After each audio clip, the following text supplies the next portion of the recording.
mode.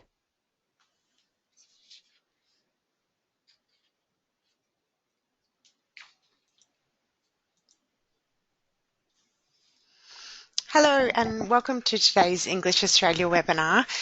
This is Sophie from English Australia and I'm here to introduce the webinar and our speaker. Today our webinar is testing EAP Reading Skills with the Pearson test of English Academic, and it's presented by Louise Fitzgerald. Some of you may know Louise from a previous webinar she did for us about the Pearson test of English Academic writing skills. So that's great if you've come back for more. Louise has worked in the ELT industry for more than 35 years in a variety of roles, including teaching, teacher training and managing programs, and also in a number of countries in Australia, Egypt, China and Cambodia. She currently teaches at UNSW Institute of Languages. She's doing some teacher training at the moment, and she also teaches the EAP program there. So I'm going to hand over to Louise now for today's webinar. Before she starts, could you please all confirm that you can hear me and also see the screen by typing yes?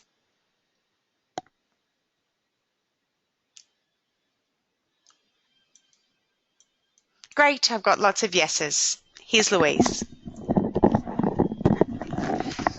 Hello everyone, thanks for coming to the webinar on academic reading skills for the PTE Academic test.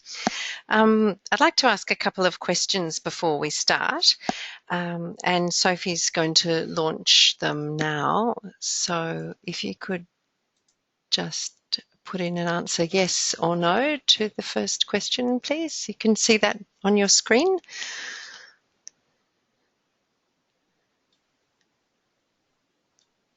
Okay, we're getting lots of yeses and a few no's.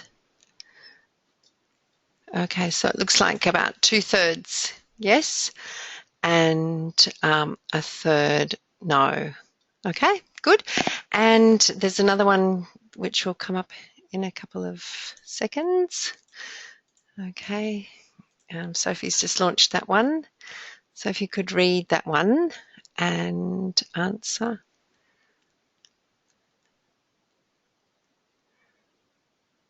Okay, so they're coming in now.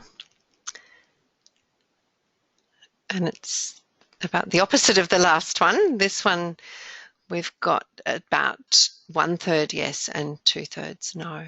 Okay, thank you. Okay, so just to let you know how the test is going in Australia, Pearson's doubled the number of test centres since this time last year, and there are now more than 100 test sessions per week in Australia, and there are 14 test centres. There'll be 2 new test centres opened very soon. There'll be one in Canberra and a new one in Brisbane. And so for each of those test sessions, they have up to 15 test takers. And they're testing up to 3 times a day, 6 days a week in major centres. So now let's get started on the webinar. Okay, this is what we're going to be looking at today. Just a little bit of general information first about the test, because last time I did a webinar, I noticed that with the questions at the end, there's quite a bit of interest in general information about the test. I think people don't know a lot about the test yet.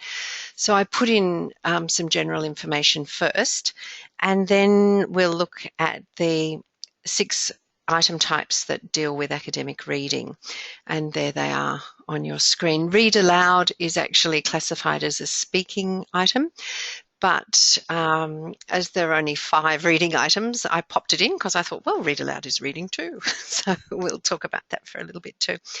And then we'll go on to have a look at social media, and we should have time for some questions at the end, which you can type in. Okay, so now let's look at some general information on the PTE Academic. It's a computer-based test, and people often say, oh, yes, of course. But not speaking or writing? And then I say yes. Oh, even speaking? And I say yes. So all parts of the test use automated scoring, including speaking and writing. And so the test takers sit at a computer and they do the whole test there. So the automated scoring allows for quick score reporting. So they get their score report back in no more than 5 days, and often less. Some people have said that they leave the test centre and they go home. By the time they go home, the score is already there. So the score report's delivered online and there's no paper at all. And if you're given a paper score report from PTE, you shouldn't actually accept it because everything comes through online, and we can't guarantee that it's a correct copy. All items use authentic texts from published sources, and those sources come from a variety of different media and also countries. And we'll see a text today that's come from Australia. There are 20 item types. These item types always appear in the same order on the test, and 11 of those item types are integrated skills items. And each item type appears as a single block on the test. Most items use next timing, so when the candidate is finished with that item, they hit next and get another item on their screen. Okay, test takers can't go back to check their answers. It's not like a paper-based test that if you finish early, you can go back and check. They actually have to be sure and happy with their answer before they hit next. So they can't go back to check. Summarise written text, summarise spoken text, and write essay are individually timed. So they get either 20 minutes or 10 minutes, and they get the full time for that. They don't have to hit next. There are 3 different ways of scoring reading. It's either correct or incorrect.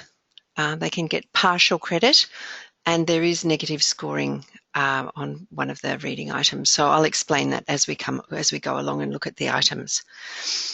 The test taker chooses the organisations that they want to send their score report to, and it's electronically sent from Pearson. The PTE Academic is accepted by DIBP, all Australian universities, and many other education organisations and institutes, and many professional bodies. The full list appears there. There's a web address there. Just 2 weeks ago, the Australian Nursing and Midwifery Accreditation Council added the PTE Academic as the language test for nurses and midwives. And so if you're interested in that, please go to that website that you can see now. Okay, as I said before, it's a completely automated test, and this is what a testing centre room looks like. So there are up to 15 candidates in the room for each testing session, which lasts 3 hours. Okay, the whole test is automated, as I said before, but not adaptive. So that is, it doesn't adapt to the level of the test taker, with easier items for lower level test takers and more difficult items for more advanced test takers. The items range from A2 to C2 on the CFR, and each set of items in the test starts with easier items and moves on to harder items. And all those people that you can see in this picture are doing slightly different tests. So the test forms are randomised, so they can't gain anything from putting their head over the partition and seeing what the next person's doing. Just talking a little bit about scoring. There's a score guide which is downloadable from the website, and it's free. And this gives great detail on how each item is scored. And there are scored example items in the score guide as well. And these can help teachers to get a fix on the scoring. It's 72 pages long, so there's quite a lot of detail in that. And you can just go and download it for free. Okay, so now let's look at scoring and results. On the right, you can see a score report that the test takers and accepting institutions see. You can see that it's been calculated in quite a complex manner. This helps the test takers and their teachers understand the areas of language which the test takers need to concentrate on. You can see down at the bottom the skills profile, and that gives the communicative skills of listening, reading, speaking and writing, as well as the enabling skills of grammar, oral fluency, pronunciation, spelling, vocabulary and written discourse. So that bottom bar graph actually is very interesting and useful for the teachers and the test takers themselves, because they'll see what areas they're strong in and what areas they're weak in. If we look over at the left-hand one, it's clear that the test takers' grammar and vocabulary are pulling the test takers' reading and writing skills up, and the oral fluency and pronunciation are pulling the speaking score down. So more work needs to be done in these areas for that candidate. Okay. Now let's look at the score alignment with the IELTS. On the Pearson website, you can go and see the full score alignment. It's scored from 10 to 90. And this is the most helpful part of the table of concordance of PTE Academic scores with IELTS. And there's a detailed explanation of how this table was derived in the score guide. So if you go to that score guide that I showed you earlier, you'll see exactly how they came to this concordance. And you can see that the scoring is granular, which helps the test takers know exactly where their ability fits on the scale. For instance, if a test taker needs an IELTS of 7.5 and they score a 7, it's not clear if their score is a low 7, that is just up from a 6.5, or a high 7, almost there at the 7.5 they need. Clearly, this is important information, as if they are a low 7, they need to do quite a lot more language study to get to their 7.5. And if they're almost at 7.5, they won't need to do very much more to get to that 7.5. So this granular scoring used by the PTE Academic shows the test takers exactly where they are on the scale. And it goes by singular points. So now let's look at the PTE Academic item types. These are the 20 item types. Under speaking and writing, first there's a personal introduction. They have 1 minute to introduce themselves, and they can say why they're doing the test and what they want to do with their score, if they want to go to university, what they want to study. And this is something that they can prepare, and we recommend that they do prepare this because it goes with the score report to the institution, and the people at the institution can listen to it and get a real feel for the test taker. And also, if they've prepared that, it gets them off to a good and confident start. So it's good for them to rehearse that. Okay, and now let's look at the reading items in the context of the whole test. You can see that there are 3 parts to the test: speaking and writing, reading, and listening. Speaking and writing are tested together. Candidates can take a 10-minute break after the reading part if they like, and then come back to finish the test with the listening. So there are 20 PTA item types in total, and you can see them there. The blue ones are the reading items, and we're going to look at all the reading items this afternoon. This is the order in which they appear on the test themselves, and the ones we're going to look at today are read aloud, multiple choice, choose single answer, multiple choice, choose multiple answers, reorder paragraphs, reading, fill in the blanks, reading and writing, fill in the blanks. The skills needed for these item types are generally what are taught on EAP courses, except for read aloud, which is the first item type on the test and is scored for both reading and speaking. So here are the sub-skills for reading which are tested on the PTE Academic test. Okay, and these are the sub-skills needed in an academic environment, and we teach them all the time in our EAP classes. So you can have a quick read.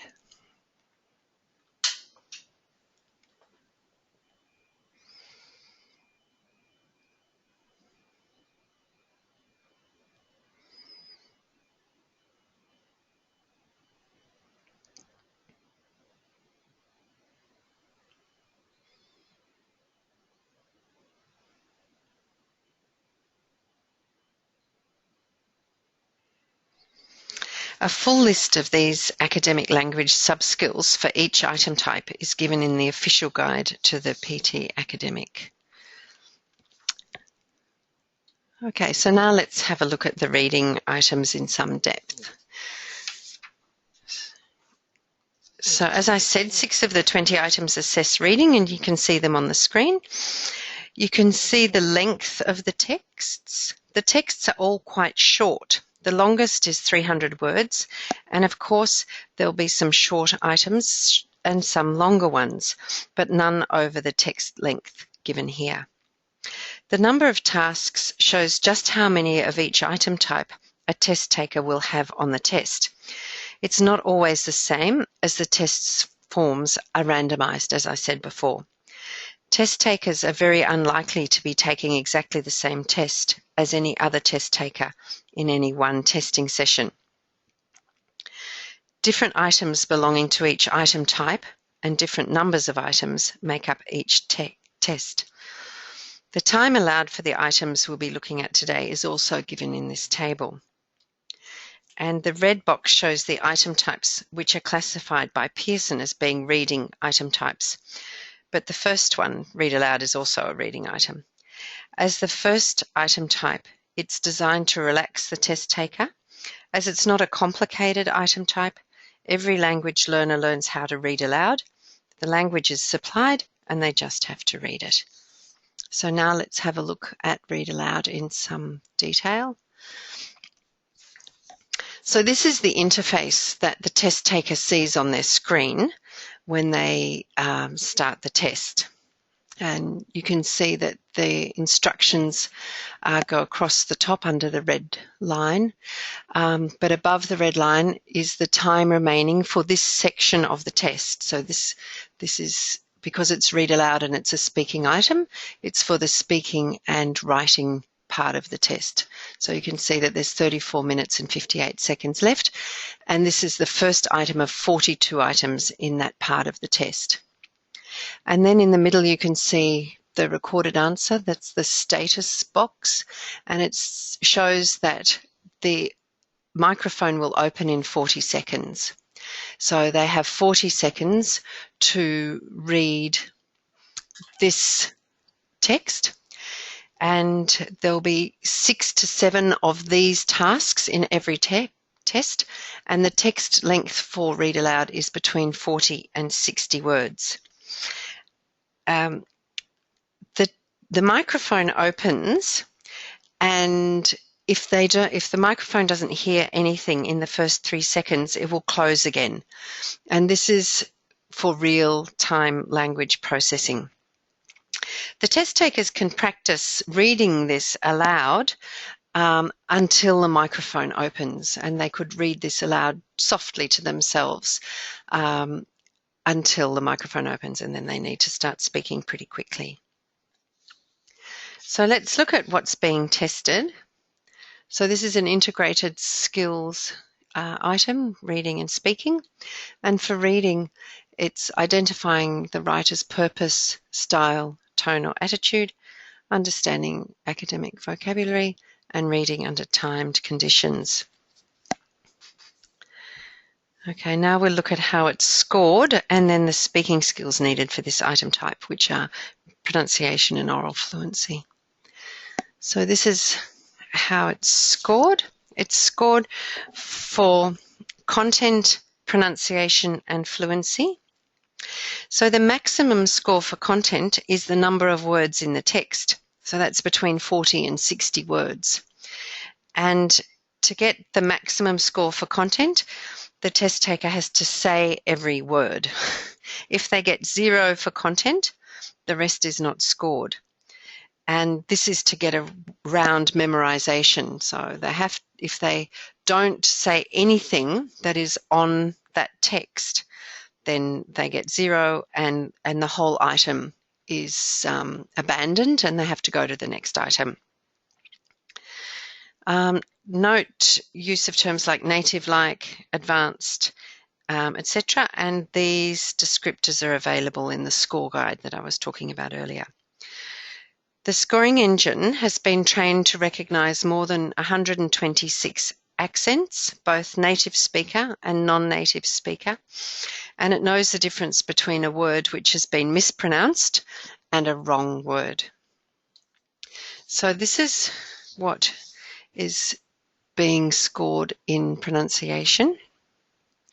If you have a look from native like to non-English, okay, you look at how native like, the vowels and consonants are pronounced in a manner that is easily understood by regular speakers of the language. Okay, it doesn't have to be perfect.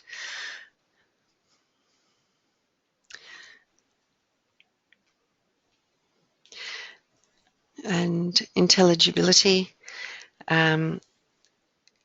is tested here. If you look at the number of references to being understood, you see that intelligibility is very important. Assimilations and deletions, consonant sequences, stress, both word and sentence stress and chunking, stress-dependent vowel reduction, and as you go down you can see increasingly error-ridden descriptors at the lower levels of the scores. You can also see, if you look at intermediate, at least 2/3 of the speech is intelligible. So that would be impossible for a human rater to be able to rate. Only a scoring engine can rate that. And if you go down to non-English, 0 non-English, listeners may find more than half the speech unintelligible. Yes, it's not possible for us as humans to be able to score that precisely. Okay, so now let's look at oral fluency. And this is what is being looked at and tested for oral fluency. Smooth rhythm and phrasing. So it's looking for stress-timed rhythm rather than syllable-timed. Hesitations, repetitions, and false starts. For native like, it says no hesitations, repetitions, or false starts. And you know, I've had people who say, oh, well, that's not at all native like, because we make hesitations, false starts, and repetitions all the time, which is true. But for this test, they need to just keep going without hesitating or repeating, and they'll lose marks if they don't. There's been some research into the hesitations, repetitions, and false starts of native speakers, which are very different from the hesitations, repetitions, and false starts of language learners. And there's actually a paper under researchers in the on the website if you're really interested in that. It shows, you know, the difference. Okay. So,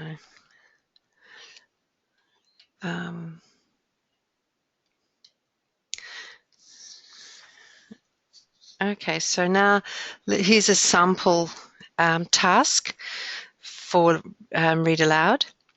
This is a relatively short one at 50 words. They're all between 40 and 60 words.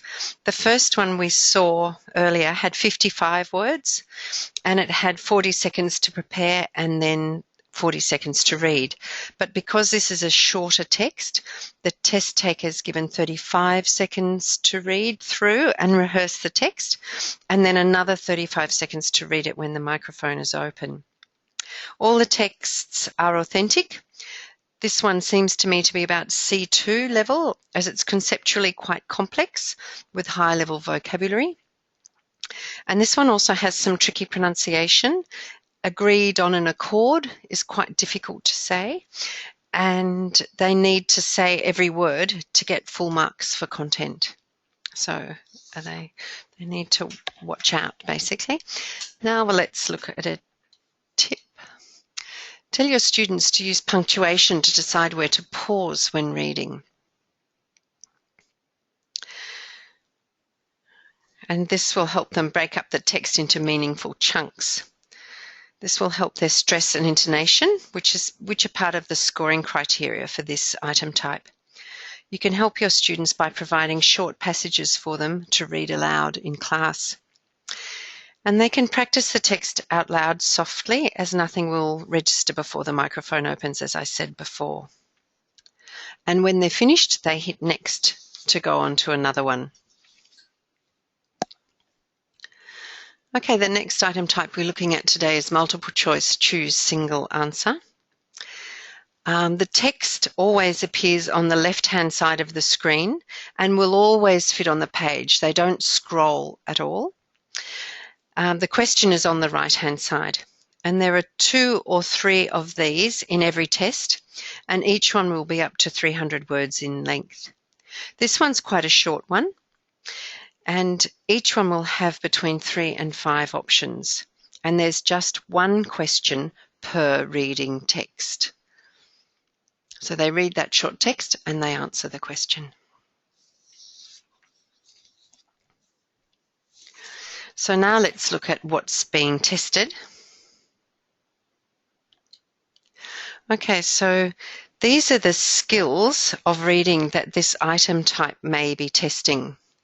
So main idea or gist, detailed information, writer's purpose, organization, inference, textual value, which is actually critical thinking, and stylistics, tone and register. So note the higher order reading skills which are tested on this item type, or at least can be, and the next one, multiple choice, choose multiple answers.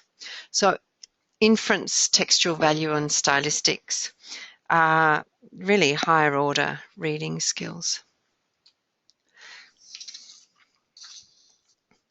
And this is marked either right or wrong. So they have one question for each text and they either get it right or they get it wrong. Okay, so here's a multiple choice, choose single answer. This one is much longer than the first one we saw, and so has 5 options, the maximum number of options for this item type. It's also nice to see Australian texts being used in the test. This one's on climate change, and there's an item writing team in Australia who I assume wrote this text, although I don't know. Okay, so with multiple choice, choose single answer, train your students to note the keywords in the prompt before they read the text. Okay, the keywords will help them to locate the answer in the text, and they should scan to find it. So why should they work with the prompt and not the options? So there's been some research recently that reading the options can trigger false memory. And this research into false memory with multiple choice questions is quite interesting. And if you're interested in this, please Google it. So they need to scan to find the answer, then read closely for the specific information required. They should not read the full text because they won't have time to do that. So this is testing reading for gist and main idea, and then detailed information once they find the present indicator of climate change in Australia. They need to start reading for detailed information. Okay, here's the second of the purely reading tasks. So again, we've got the text itself on the left-hand side, and you can see the check boxes on the right-hand side. There are two different kinds of boxes. There are radio buttons that we saw on the earlier one, and they're round, and you can only choose one of those. But these are these little boxes are for choosing more than one. So if they see the boxes, they know they have to choose more than one answer, or at least more than one answer is correct. Okay,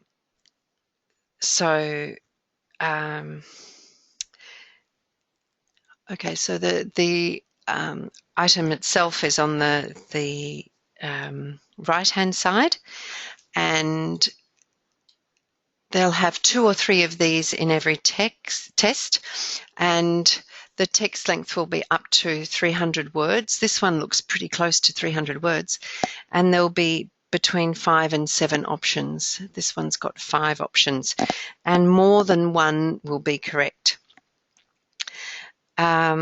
The stem again gives them the reason to read, and they should scan the area, then find the information in each option and make a decision to click or to leave each one. And these reading texts can be quite sophisticated.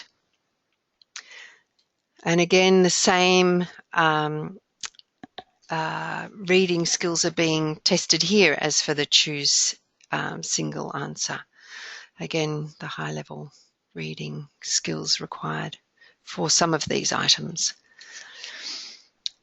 Okay, so this item type has partial credit scoring, means that they can get some points if they get some of those, if they tick correct in some of those boxes.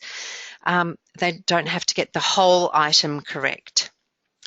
And partial credit scoring in the PTE Academic test is based on rating scales in the speaking and writing parts, and we saw the rating scales for pronunciation and oral fluency earlier, which is a speaking item, the read aloud item. But here are the reading items. It's all about getting parts of the response right and being awarded for the parts that they get right.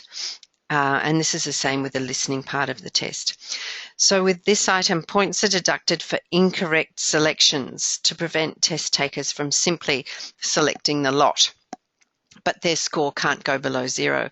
So here they really shouldn't guess, whereas with the choose single answer, if they don't know, they should guess. But here, if they start guessing and they get it wrong, they're going to be losing a point every time they get a wrong answer.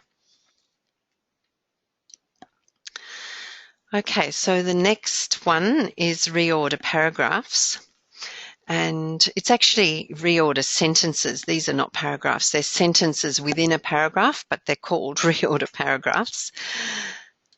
Okay, there are 2 or 3 of these in every test. The text length is up to 150 words together, all those sentences together, and they could get between 4 and 5, well, they either get 4 or 5 paragraphs, which are, as I said, sentences. And you can see that the sentences are on the left-hand side of the screen, and you can see the arrows there, so they can move, they can highlight one of those sentences, one of the boxes, highlight and then click on the arrows, and then they can, when they've got in the target box, they can move them up and down by clicking and moving the arrows. They can also just drag and drop across, so it's quite user-friendly. Okay, so now let's see what it's testing. So this is what's being tested.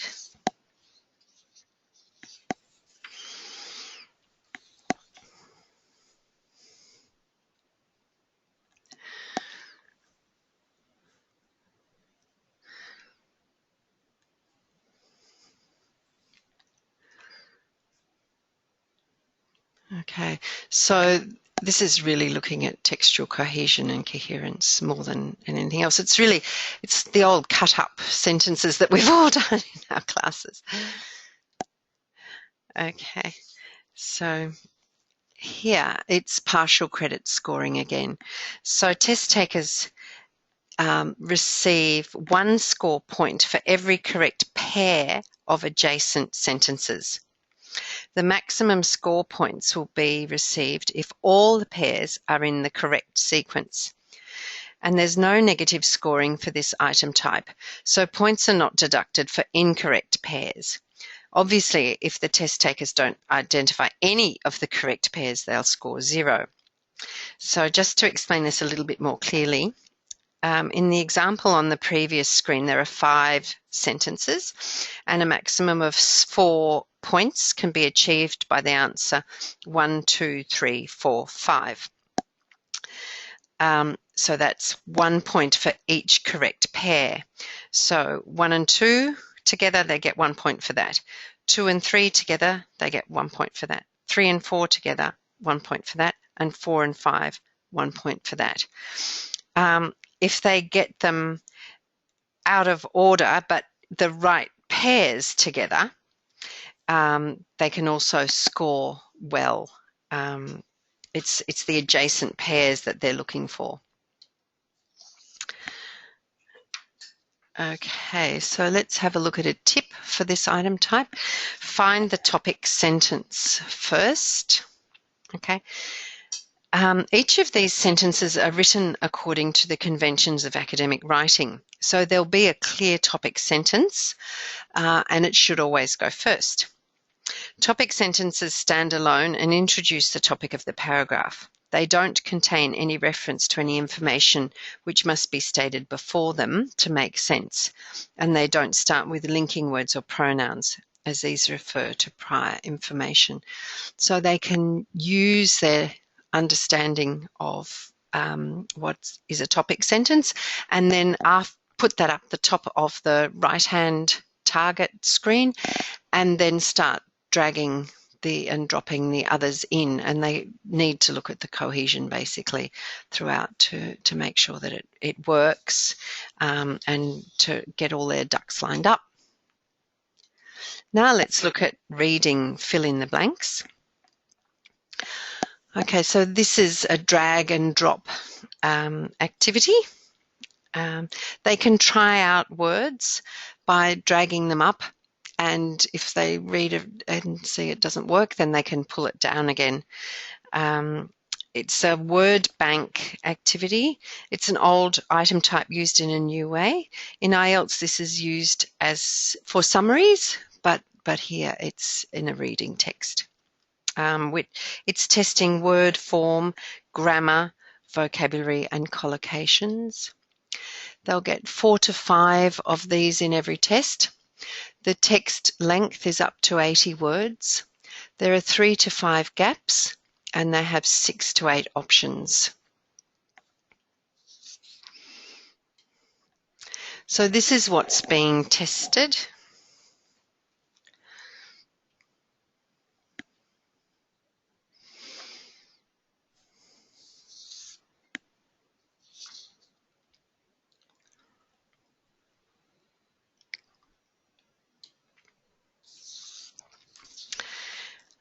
And again, they get partial credit scoring. They don't have to get every blank filled in correctly.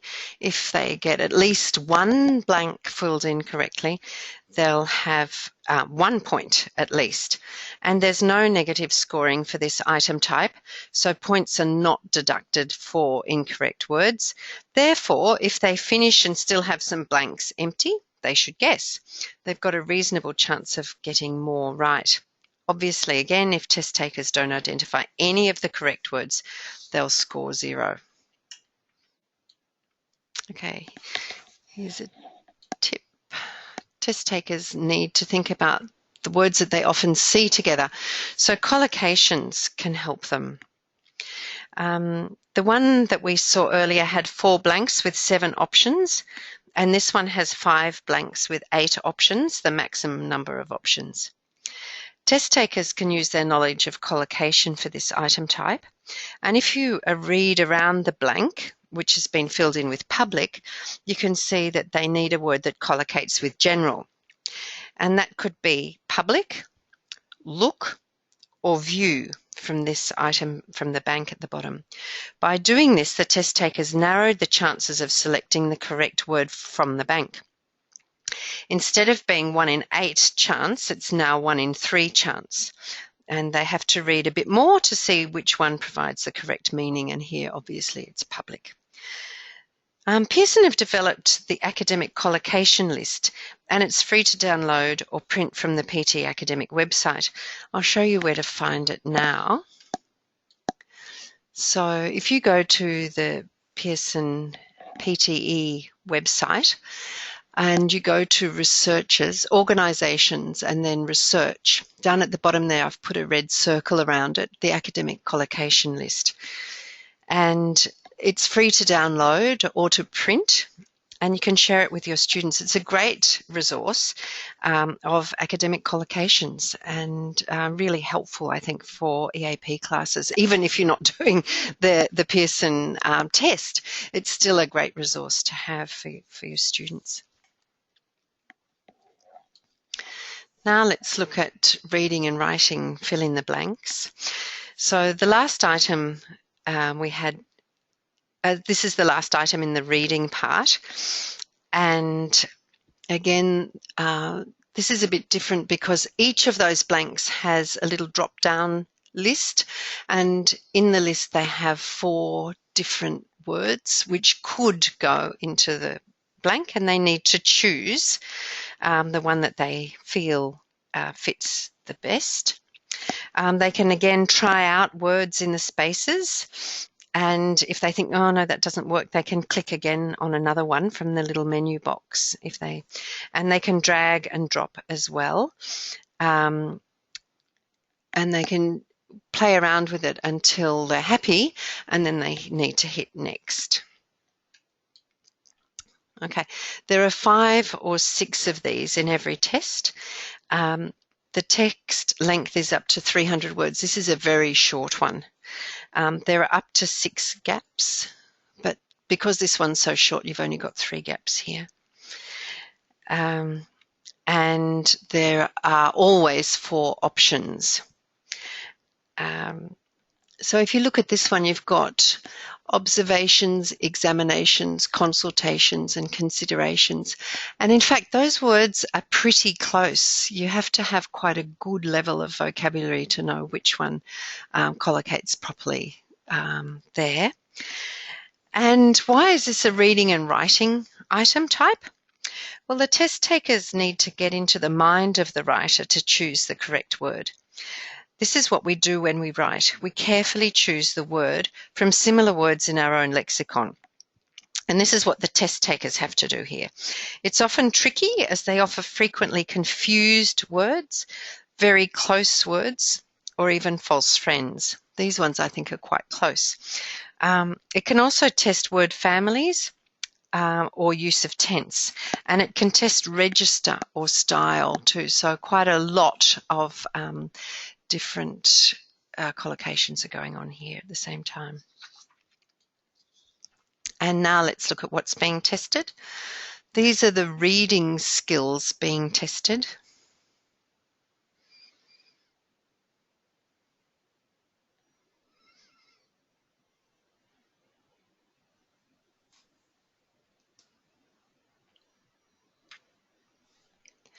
And 2 writing skills.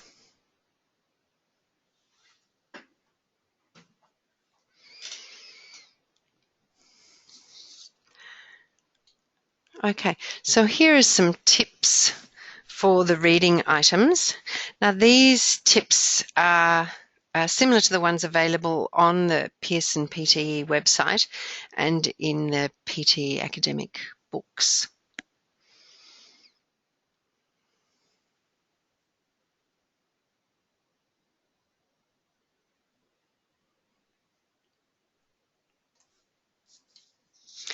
I mentioned this official guide before.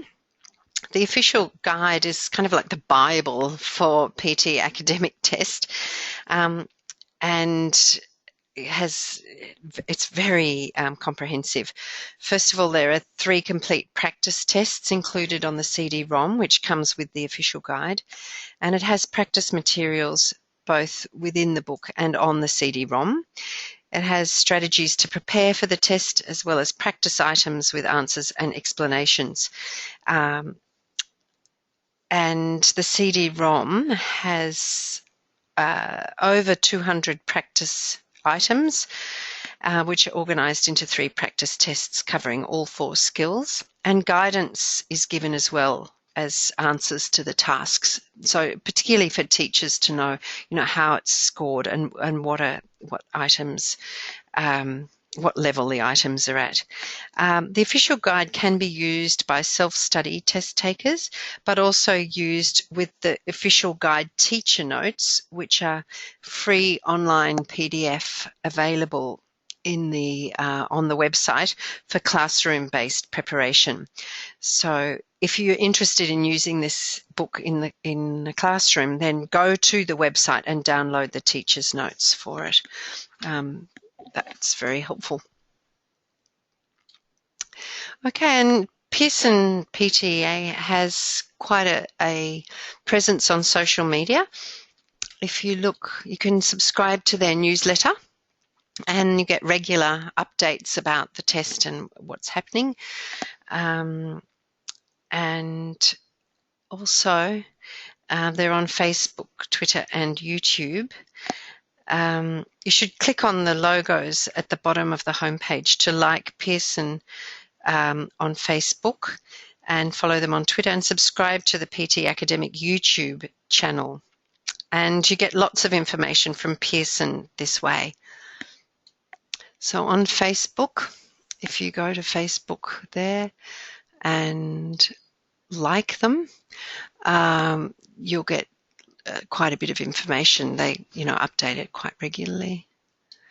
And the YouTube channel, this is the YouTube channel. There are lots of YouTubes for the Pearson test. Lots of videos from the test developers about the test itself. And there's one video on each of the 20 item types. So that's really helpful to use in class as well. And if you subscribe, then you'll get all the new ones that they put on. With YouTube, you need to be a bit careful though, because a lot of people have uploaded YouTube videos about the test, not just Pearson. That's why it's best to subscribe to the channel. When Pearson uploads new ones, then you'll be sent a notification. And there are Pearson videos on test security. There are 3 videos on that. There are videos on how the speaking items are scored. There are 22 videos, and they go into quite some depth into the scoring engine that scores the speaking, and also for the writing. There are 21 videos on how writing items are scored using the scoring engine. So there are lots of videos to help you understand and prepare your students for the test. Some of the YouTubes from other sources are also good. Others, though, are not so good. So you need to really go through those when you've got some time to see if there are any useful ones to use with your students. Okay, so there we are. That's the end. I hope that was helpful. And now, if you like, I'm happy to answer questions. If you've got any questions, please type them in.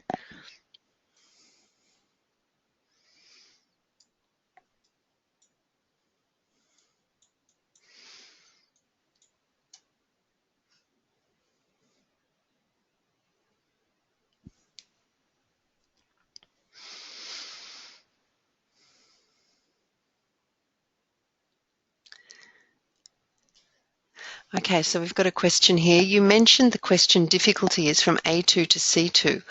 Are they equally distributed? Okay, so each test form is put together by the computers at Pearson. So when you say equally distributed, each test is at the same level. So they are distributed items at a lower level and items at a higher level are distributed throughout the test, but maybe not on each item type. Okay, I hope that was helpful. If not, just ask for more clarification. Okay, we've got another one. The collocations look particularly difficult. Would you say they're aimed at an advanced student? Okay, the ones I showed you were quite difficult, but remember the test is from A2 to C2, so there are easier ones and there are harder ones. Just the ones I happened to show you were harder ones, I agree, quite high, around C1, C2, but there are easier ones as well. Okay, so we've got another question here, a bit off topic, but you mentioned research into false memories triggered by reading options in multiple choice. Could you say again where we could read more about this, or is it just a matter of Googling? Okay, so yes, I Googled it, and there's quite a bit of research, particularly into listening questions, because I suppose with reading it's not such a problem, although, you know, if you're moving through the items it is a problem. But with listening, because you can't listen again, and then you can't remember if you read it or whether if you heard it, it's a problem. So yes, Google it, and there's quite a bit of research I found anyway on this false memory. I think it's really interesting because you know, for years and years and years, you know, I've always said, oh, you know, make sure that you read all the options and you know the options, but actually that might not be the best way to do it. Okay, so we've got another question. So when the final score is calculated, are the questions with different level of difficulty weighted equally? The score guide did not mention any of these. Okay, so there is different weighting and the items are weighted differently, and I don't have access to how it's weighted, but it is weighted, and so I don't think they're weighted equally, but I don't know the algorithm, so I can't actually tell you that. I'm sorry. And we've got another one. Why are the items in the mock test seem to be harder than those in the real test? Is the mock test a reliable indicator of the actual score? Well, to get a reliable indicator of the actual score, you really need to do an online scored practice test. So there are 2 of these on the website, and these are exactly the same as the test itself, and they're scored through the same scoring engine as the test itself. So they are reliable.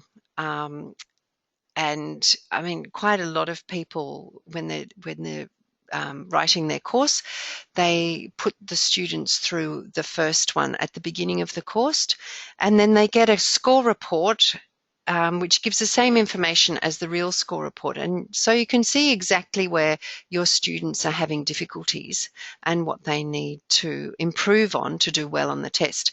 And then if you like, you can do another scored practice test, the other one at the end of the course, and see how they've improved. I think that's quite a good way of doing it.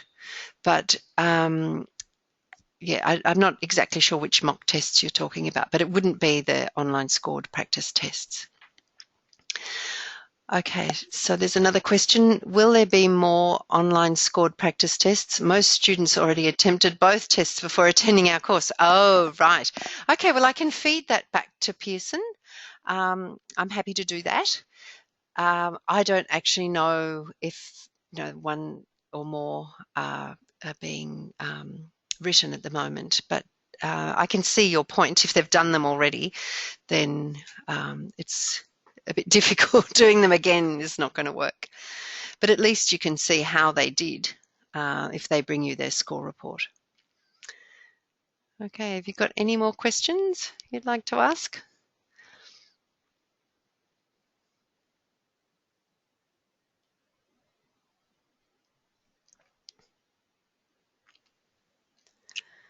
No, that looks like that's about it.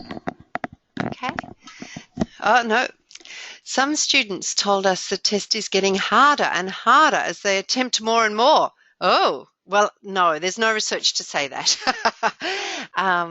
No, that's not true. No, they do regular research into this test, and in fact, you can have a look. There's, as far as I know, no research paper on this, but you can have a look at some of the research that they've done in the test on the website, the same area that I showed you, the academic collocations list. But no, that's not true. I don't know why the students are saying that. Poor things. That must be very disconcerting and must, yeah, make them feel bad. Sorry that they feel that way, but that's not the case. Okay, any more questions?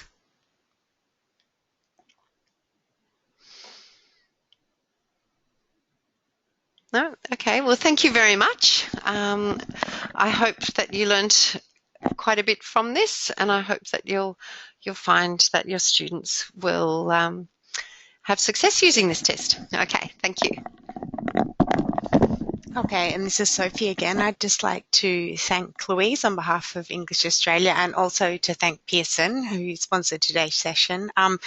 It was, I think you'll all agree, extremely helpful having an expert on the PTE Academic test here to talk to us and to answer our questions. And I think the session was also useful for people not only teaching the test, but teaching academic English reading.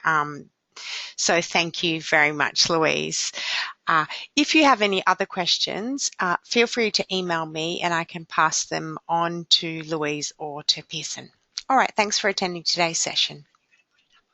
I'll also be posting the link to the recording of today's session on the English Australia website later today.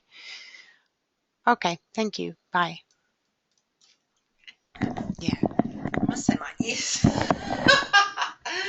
Ooh, an hour with those things on. I don't do that very often. Okay.